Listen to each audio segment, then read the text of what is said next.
Hoje vamos falar sobre Libras, a sua aquisição como uma nova língua e a importância de uma educação bilíngue. Libras pode ser considerada como a língua materna dos surdos, enquanto o português pode ser considerado como uma segunda língua dessa comunidade.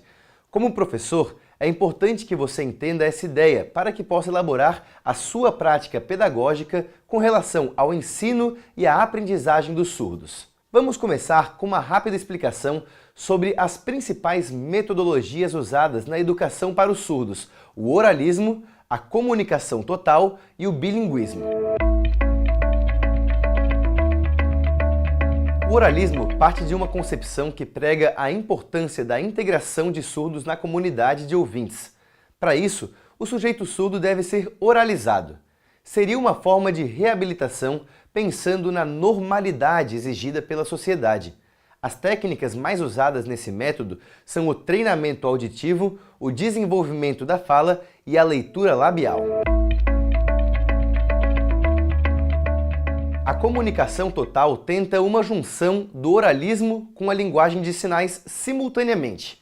Isso acabou gerando o chamado português sinalizado, que prejudicava o desenvolvimento dos surdos tanto em Libras quanto em português. Já o bilinguismo tem como base a ideia de um indivíduo que fala as duas línguas. Uma criança que aprendeu duas línguas simultaneamente ou uma pessoa que aprendeu outra língua por meio de ensino formal são exemplos dessa situação. No caso de Libras e português, temos uma situação diferente de bilinguismo. São línguas de modalidades diferentes, uma sendo oral e a outra visoespacial. Sendo assim, o surdo deve adquirir Libras como primeira língua e aprender o português brasileiro como segunda língua. Para isso, é importante que ele seja exposto o mais cedo possível à língua de sinais. Dessa forma, a criança vai desenvolver naturalmente a sua capacidade e competência linguística em Libras. Já o português brasileiro deve ser ensinado com base nos conhecimentos do aluno em língua de sinais. Assim, a Libras ganha um caráter de apoio e mediação no aprendizado da língua portuguesa. Em relação à aprendizagem escrita, é importante entender que existem situações diferenciadas para cada criança surda. Tem surdos que vêm de famílias de surdos, tem filhos de pais surdos, surdos filhos de pais ouvintes e surdos filhos de pai ou mãe surdos. Por isso, a aprendizagem da escrita deve ser pensada de acordo com as necessidades de cada indivíduo.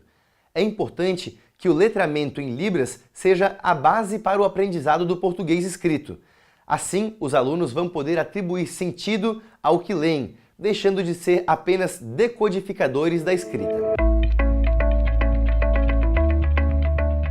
Nos alunos surdos, a produção textual muitas vezes representa uma interlíngua, algo que mistura os aspectos gramaticais do português com os aspectos gramaticais de Libras. Nesses casos, o professor deve entender esse processo para poder ajudar no aprendizado do português escrito para o aluno surdo. Sendo assim, é importante que o professor pense a produção de materiais didáticos para os seus alunos surdos. O material deve levar em conta a língua em uso, a idade do aluno e a língua materna dele e o seu domínio de Libras e do português escrito.